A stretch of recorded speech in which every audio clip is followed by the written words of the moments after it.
No, pero puede... A ver. Foto móvil, abajo.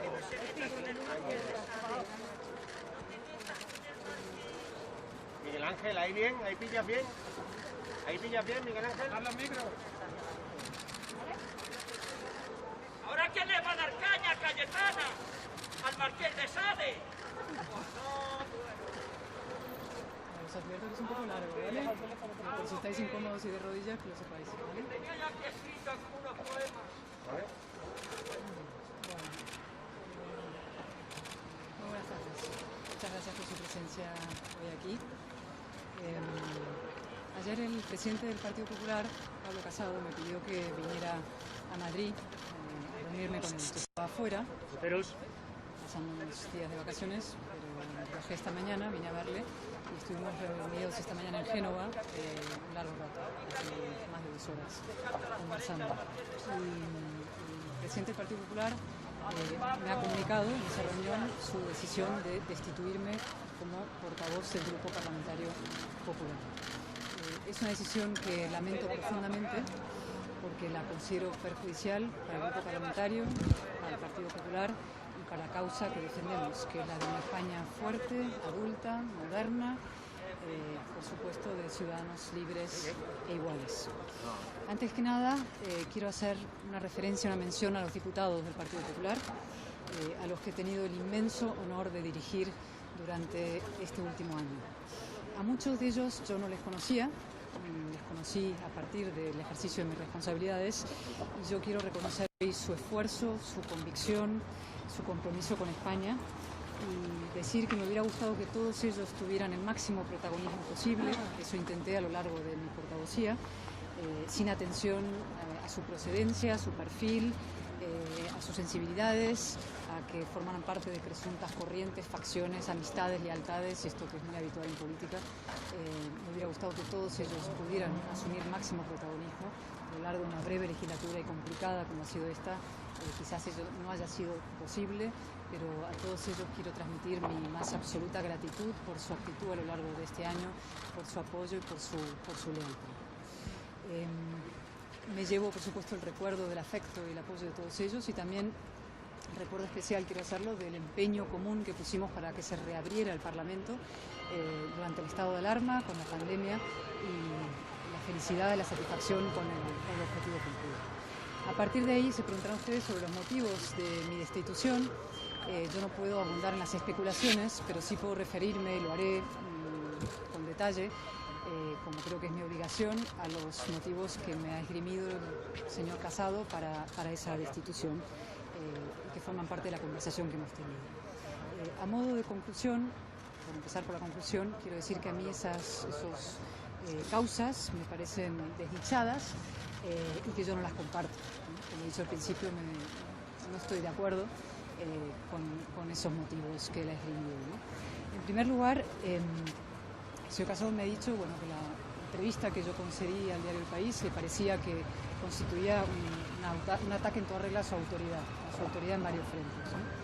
Pero por ir a los detalles que forman parte quizá de esa entrevista, no solamente de esa entrevista, sino de a lo largo de estos últimos meses, ¿no? En primer lugar, el señor Casado considera que mi concepción de la libertad es incompatible con su autoridad, ¿no? Es de luego una visión de la portavocía, de la propia política y por supuesto de su autoridad que yo no comparto, ¿no? Y así se lo manifesté. Su decisión me parece la culminación de una expresión que yo he oído muchas veces a lo largo, o he leído muchas veces a lo largo de estos meses, que es eso de Cayetana va por libre o Cayetana es un verso suelto, ¿no? Siempre digo, ¿suelto de qué? En la política española, creo, infravaloramos la fuerza constructiva, creativa, necesaria de la libertad y del pensamiento crítico. Lo he dicho muchas veces y lo quiero repetir hoy, que es un día importante para hacerlo. Siempre he creído y creo que la discrepancia no es sinónimo de deslealtad, que la libertad no es indisciplina y que el pensamiento propio nunca es un ataque a la autoridad, ¿no? Y desde luego jamás lo han sido en mi caso, ante el señor Casado. En estos meses seguramente he dicho muchas cosas heterodoxas, cosas sorprendentes, cosas que a muchas personas quizá no le gustaron, a gente incluso del Partido Popular, y que así lo expresó y lo dijo, pero jamás las he dicho en detrimento de la autoridad del señor Casado, ni desde luego los intereses del centro derecha español, por cuya reconstrucción y por cuya fortaleza he trabajado de la mejor manera que he sido capaz. Al contrario, creo que estoy convencida, de hecho, que el señor Casado necesita a su lado personas con criterio propio, leales, por supuesto, y con criterio propio, porque como he dicho, lealtad y criterio propio son perfectamente compatibles, en mi opinión. Y hago extensible esta reflexión muy básica de mi visión de la portavocía en grupo parlamentario al resto de diputados. Y yo no considero en este caso que la libertad, el ejercicio de esa libertad sea un privilegio del portavoz o de una persona en un cargo, digamos, de relevancia en un partido, ¿no? O que sea un capricho o consecuencia de mis circunstancias personales, sino que creo que realmente forman parte de la obligación de cualquier persona que se dedica al examen de la realidad, al análisis de la realidad y desde luego a la política, que es una actividad adulta, una actividad seria y que tiene que estar de la mano, tiene que ir de la mano del pensamiento crítico y del análisis crítico de la realidad, ¿no? Y yo creo que esa expresión de las personas va por libre o dicen de alguien verso suelto, en el fondo lo que esconde es una visión resignada de los partidos políticos, como si los partidos estuvieran condenados a ser camarillas cerradas, ¿no? O una secta, ¿no? Que es una forma de esclavitud formar parte de un partido porque no te puedes expresar con libertad, ¿no? Y yo honestamente creo que no tienen por qué serlo. Primero, porque esa visión creo que solo abunda en la degradación de la política y de los partidos, en su descapitalización. Bajo esa visión solo prosperan personas que repiten consignas de manual fabricadas por las sedes centrales de los partidos políticos y en fórmulas muy poco imaginativas, ¿no? Y segundo, y creo que esto es incluso más importante, lo es para mí, porque esa visión no refleja la realidad. Es decir, yo no creo en los colectivos homogéneos, ni siquiera en el caso de los partidos políticos. Evidentemente no soy ingenua, los partidos son por definición lo más parecido a esa idea de un colectivo homogéneo, ¿no? Pero desde luego es una cuestión de equilibrios, de proporción y de matices. Pueden, y yo creo que deben ser organizaciones de personas que trabajan desde sus personalidades, criterio propio, su independencia, autonomía de criterio, con confianza mutua por un objetivo común.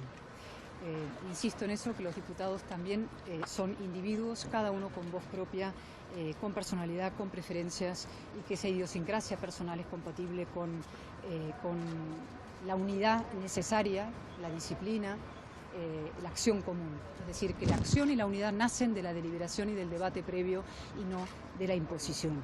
Lo he creído siempre.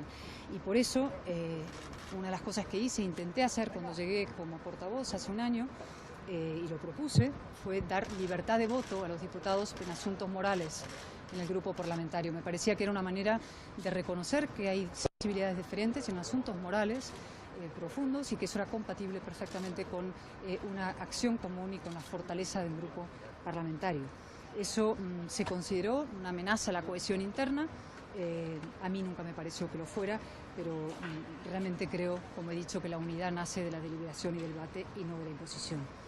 Y además creo que esa negación de la libertad interior y de la diversidad interior lo que hacen es dificultar precisamente un proceso de ensanchar las bases de un partido político.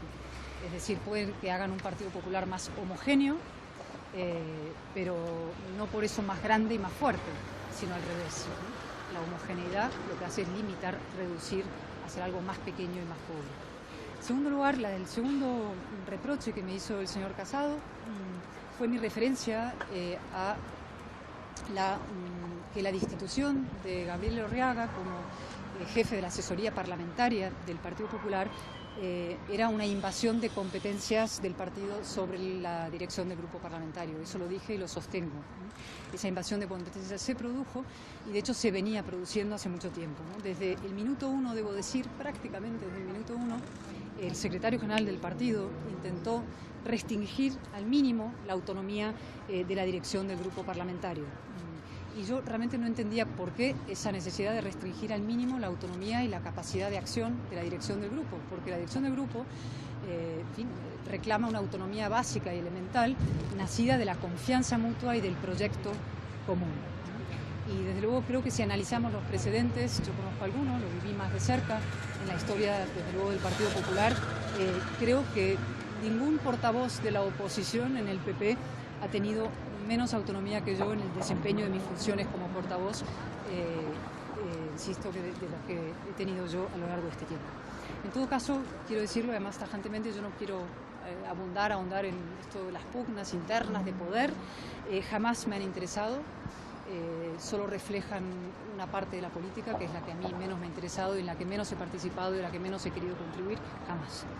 Sí quiero referirme, sin embargo, a otro lugar común que se ha utilizado a la hora de justificar mi destitución. Desde luego no lo ha hecho el señor Casado cuando hablamos porque él sabe que eso no es verdad, pero sí se ha hecho desde eso que llaman fuentes o filtraciones, o desde luego se ha hecho en eso, en el mundo, digamos, en el paisaje mediático general del que mucho se ha hablado a lo largo de las últimas semanas de mi posible salida, ¿no? Que es el debate de moderados y radicales. Y de hecho yo creo que probablemente lo veremos esta misma tarde, si no lo hemos visto ya, porque todavía no he podido mirar cómo se ha recibido esta noticia, pero seguramente se verá también en la prensa mañana que se interpretará mi salida como, digamos, una apuesta por la moderación frente a la radicalidad, ¿no? Y sobre estas etiquetas de duros y blandos, moderados y radicales, quiero remitirme a algo que decía ayer en esa entrevista, lo que he dicho muchas veces, ayer fue la última vez, que es preguntarme qué categorías son esas de duros y blandos, moderados y radicales, ¿no? Lo decía ayer y lo repito, España es ese insólito país donde la centralidad y la moderación de una persona los definen el nacionalismo y la extrema izquierda. Nacionalismo que, como sabe cualquier persona, es una ideología profundamente reaccionaria, y la extrema izquierda que de moderada tiene bien poco, y especialmente en España, ¿no? Pero es que además esas etiquetas son reduccionistas, es decir, reducen al individuo, a la persona, a una sola cosa.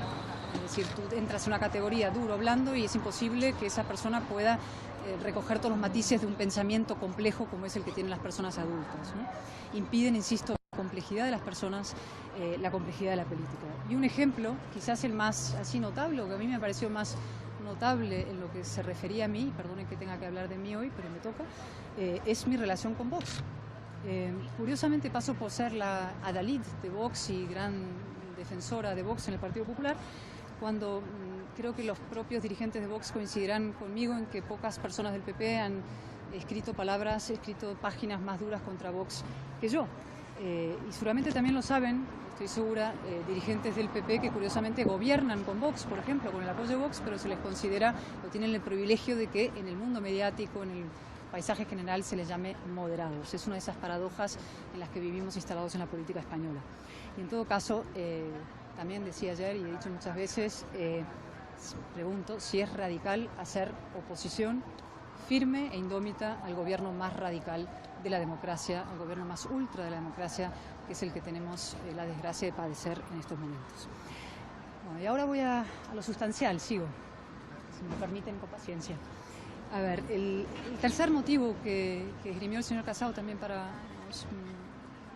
causa para mi destitución es que empieza en septiembre una nueva etapa política, ¿no? Y le preocupaba mi actitud ante los presupuestos, y ante las negociaciones del Pacto por la Justicia, ¿no? Y efectivamente yo no soy partidaria de un pacto con el PSOE por el reparto de cargos en la justicia, ¿no? Debo decir que no conozco, no en detalle ni en nada, el transcurso de esas negociaciones, porque se me ha mantenido al margen, cosa que respeto, pero no conozco los detalles, por lo cual no voy a entrar a valorar los detalles, sí puedo hablar en términos generales, ¿no? Lo repito, y además siempre lo he dicho así, que yo creo que la justicia hoy en España es el último dique de contención que tiene el sistema frente al proceso encabezado por el señor Sánchez en alianza con Podemos y el separatismo, con lo cual una justicia fuerte e independiente creo que es absolutamente esencial. Eso es una valoración básica sobre esta cuestión. Y también porque creo, y así lo he defendido, y hablando también con asociaciones judiciales como portavoz, en la regeneración de la justicia en sí misma. Es decir, que los jueces elijan a los jueces, Creo que el Partido Popular tenía en esto una oportunidad muy importante para levantar una bandera de regeneración, coherente no solo con sus principios, sino con la grave situación política que atravesamos.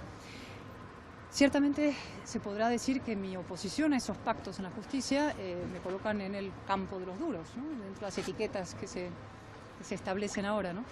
Pero entonces esto no cuaja muy bien con mi defensa de un gobierno de concentración constitucionalista que vendría a desmentir la idea de que yo estoy en contra de los acuerdos o las negociaciones con el Partido Socialista sobre determinadas cuestiones, ¿no? Y esta es una cuestión importante, ¿no? Y la planteo porque creo que el mayor reproche que me ha hecho el señor Casado, y yo creo que el tema que para él es más importante o decisivo, es mi insistencia en la necesidad en España de un gran acuerdo político entre el espacio socialdemócrata, digamos, y el espacio liberal conservador, ¿no? Pablo Casado rechaza tajantemente mi insistencia en un gobierno de concentración constitucionalista en España.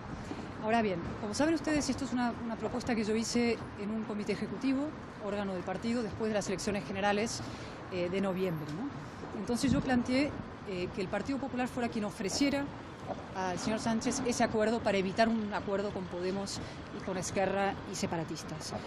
Desde entonces yo he matizado mi opinión porque leo la realidad y veo lo que pasa, ¿no? Y así lo he explicado muchas veces, y la realidad ha demostrado que Sánchez prefería una coalición ultra, una coalición radical, hizo una coalición efectivamente, pero con fuerzas disolventes. Y así lo dije yo ayer también, que en fin, el principal obstáculo para un gran acuerdo de concentración constitucionalista en España es la podemización de Pedro Sánchez. Ahora bien, digo, esa deriva de Sánchez no puede impedir, en mi opinión, que nosotros, desde el Partido Popular, cumplamos con nuestra obligación, que es exigir una ruptura del PSOE con Podemos, ¿no?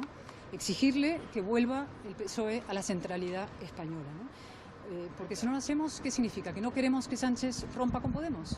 Claro que queremos que rompa con Podemos. Queremos un gobierno centrado y constitucionalista en España, ¿no? Evidentemente, si Sánchez cometiera el extraordinario milagro, en fin, en su obra y como le conocemos, de romper con Podemos y volver a la centralidad y hacer un gran acuerdo constitucional, eso tendría riesgo para la oposición. El partido minoritario en estos acuerdos suele asumir un riesgo, pero siempre he dicho que mi opinión era un riesgo patriótico, un sacrificio patriótico. En todo caso, y aunque el señor Sánchez no hiciera eso, no aceptara ese acuerdo, creo que al margen es, desde el punto de vista patriótico, político, casi moral, es un emplazamiento a los socialdemócratas, a los votantes socialistas, a la izquierda española, al progresismo español, sobre la necesidad de volver a la centralidad, abrazarse a la reforma y abandonar el camino de la ruptura, que es Podemos, y es el camino, en fin, de los que se quedaron al margen de la transición y que ahora pretenden colocar nuestro sistema constitucional a los pies de los caballos. Finalmente, con esto llego al último punto de mis, digamos, discrepancia con el señor Casado, ¿no?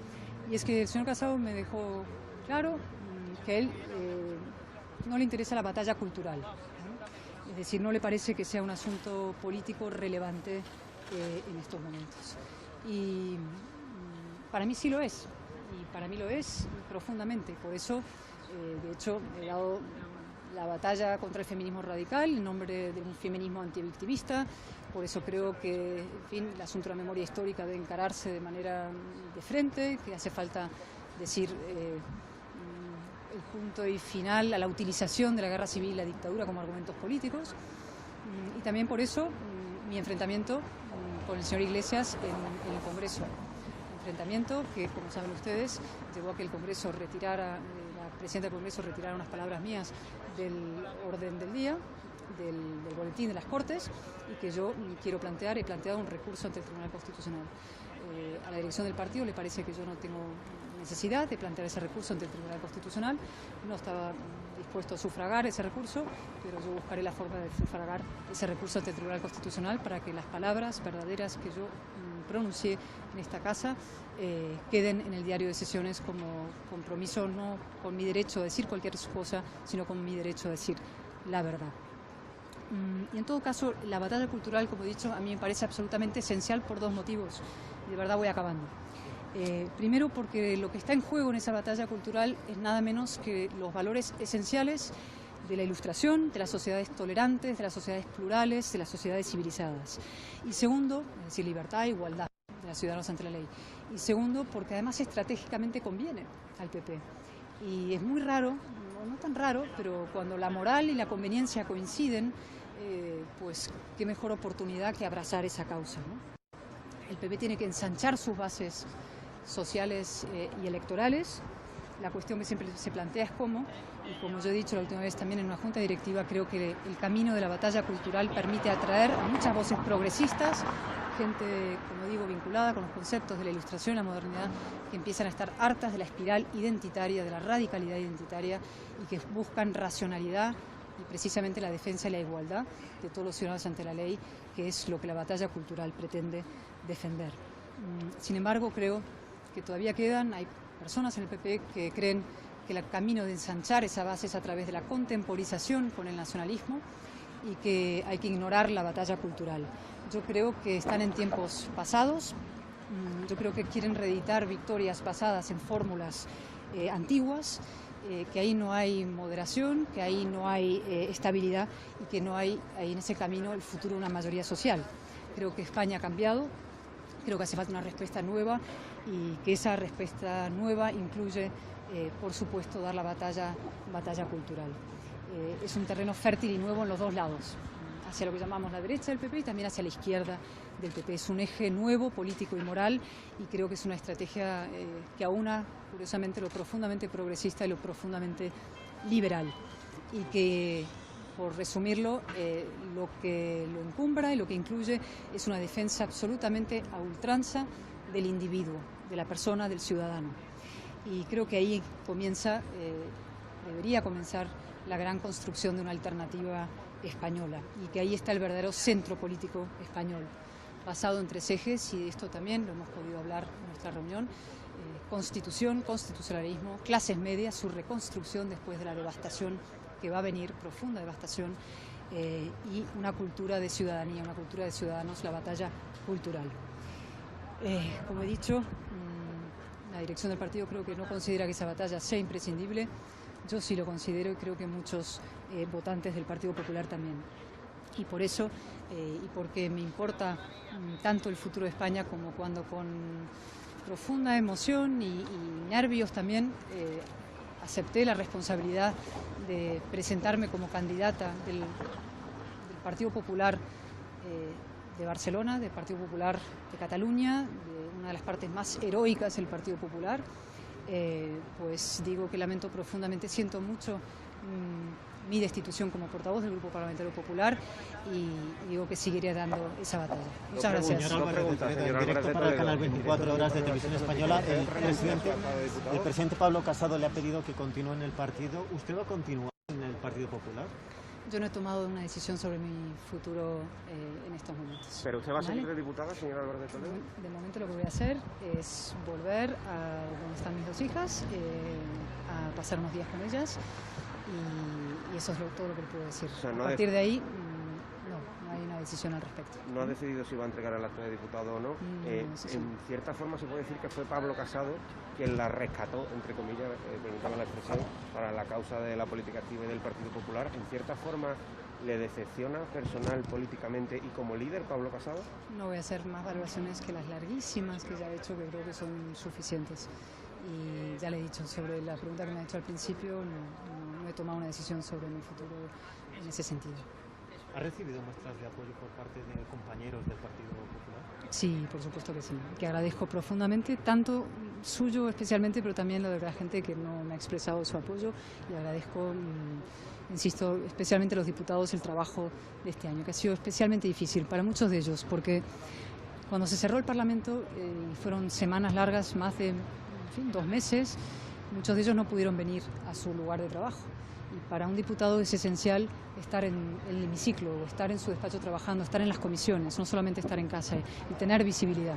Es un puesto que requiere estar basado en la confianza con el ciudadano y que el ciudadano te vea en tu lugar de trabajo. Y para muchos de ellos fue muy difícil estar en casa y tener la sensación de que no estaban trabajando, ¿no? Los ciudadanos podían decir: no están trabajando los diputados, ¿qué hacen en casa cobrando?, ¿no? Y todos ellos trabajaron duramente, presentaron cientos y cientos, más de miles y miles de iniciativas para atajar la terrible crisis sanitaria, la pandemia, y para hacer frente y para oponerse a un gobierno cuya gestión ha sido verdaderamente letal, debo decir.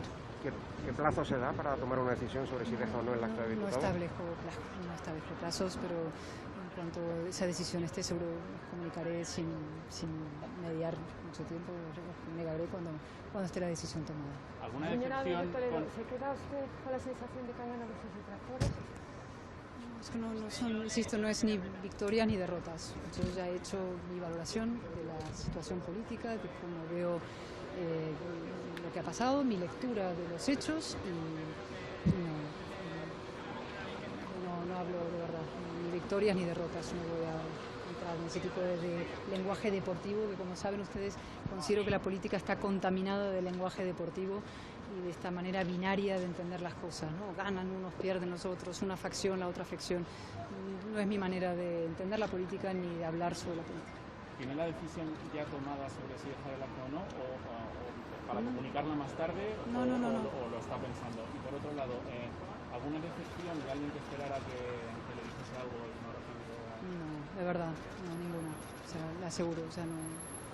Decepciones personales, nada. O sea, yo de verdad doy las gracias a las muchísimas personas que han ayudado a lo largo de este tiempo y en un grupo parlamentario que siempre es lo decía antes, son organizaciones complejas los partidos, no estamos cortados con la misma tijera. Un partido político no es un ejército que se puede, digamos, simplemente ordeno y mando, ni es una secta de que todo el mundo es idéntico y piensa igual. Aquí hay sensibilidades variadísimas y personalidades muy distintas y trayectorias diferentes. Y aunar todo eso siempre es difícil. Yo creo que la libertad es un extraordinario instrumento para la unión. Aceptar que las personas son diferentes, escuchar su criterio y luego tomar una decisión a través de la unidad, respetando esa diversidad interior, ¿no? Ha dicho usted que Pablo Casado, uno de los motivos que le ha expuesto en su conversación es que le preocupaba su actitud de cara a una próxima negociación o conversaciones en el ámbito presupuestario, de los presupuestos. ¿Quiere decir que el Partido Popular o Pablo Casado le ha insinuado que está dispuesto a llegar a acuerdos y a negociar con el Partido Socialista en los presupuestos? No, de hecho no ahondamos en eso. A mí la afirmación me sorprendió porque no sé qué idea se ha hecho la gente sobre cuál sería mi actitud ante los presupuestos. No sé, yo no me he expresado sobre los presupuestos en ningún momento, con lo cual tampoco creo que se pueda dar por hecho cuál sería mi razonamiento sobre los presupuestos. Simplemente es lo que me dijo, y sí lo del gobierno de concentración, que ya les he explicado con más detalle, donde sí tenemos diferencias que, insisto, creo que no son tan grandes en mi opinión. En origen sí, yo planteé que fuera el PP quien plantease la necesidad. Lo hice en el órgano ejecutivo después de las elecciones generales, ¿no? Lo dije ahí dentro, que me parecía que el PP debía ofrecer a Sánchez. Sánchez eligió a Podemos, eligió a separatistas, eligió a Esquerra, eligió incluso a Bildu, fíjese usted. Y entonces yo he dicho, este señor ha elegido una coalición ultra. Y entonces lo que creo es, de todos modos, que nosotros tenemos que exigirle a Sánchez que rompa con Podemos y vuelva a la centralidad y al reformismo. El señor Sánchez está coqueteando con la ruptura. Usted sabe, la transición la hacen las fuerzas de la reforma en España, la ruptura se queda fuera. Son los terroristas por una parte, los antisistemas, los más extremistas. Querían la ruptura, no querían una reforma. El reformismo de izquierdas y derechas hizo la España moderna, la espectacular modernización de este país la protagonizan las fuerzas reformistas. Sánchez lo que hace ahora es coquetear con la ruptura, coquetear con Podemos, con las fuerzas disolventes, ignorar el reformismo. Lo que yo digo es, tenemos que exigirle al señor Sánchez que rompa con la ruptura y se abrace a la reforma. ¿Qué le parece que las principales muestras de apoyo o reconocimiento público de las que hemos tenido noticias hasta ahora sean de representantes de Vox? Hemos leído, por ejemplo, reacciones de Macarena Olona y Ángel Espinosa de los Monteros elogiando su trayectoria. Pues agradezco muchísimo a todos ellos sus elogios y su reconocimiento, y entiendo perfectamente los silencios y entiendo perfectamente que pueda haber gente que no quiera expresar y que esté de desacuerdo con mis opiniones, o que esté celebrando incluso que yo ya no sea portavoz del grupo parlamentario. O sea, nunca he aspirado a la unanimidad. No creo que las personas aspiremos al consenso máximo, ni siquiera entre los propios partidos, insisto. Agradezco las manifestaciones de apoyo y entiendo perfectamente lo siguiente. Ha hecho usted referencia al día en que llamó a Pablo Iglesias hijo de un terrorista. No sé si se arrepiente de eso en concreto o se arrepiente de algo de sus palabras durante todo este tiempo. No, todo lo contrario. He dicho que voy... No, todo lo contrario.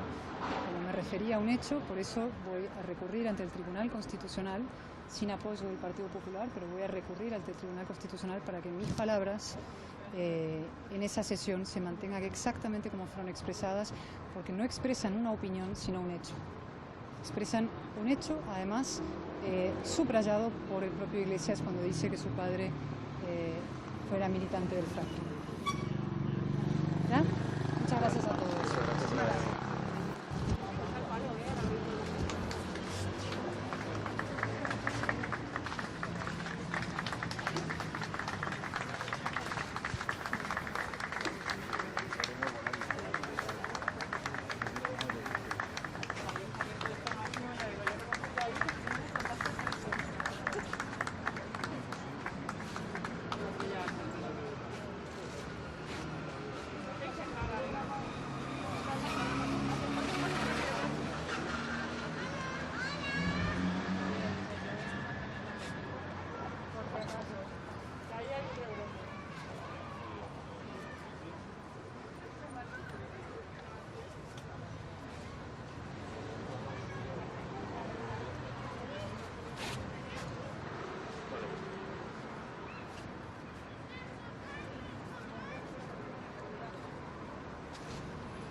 Estabas jodido, claro, pero tú dices que te lo hubieras pegado a ella.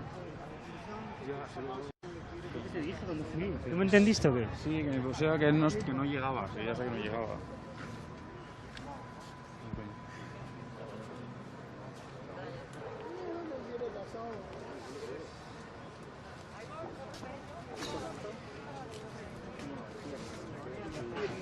No le pegaba.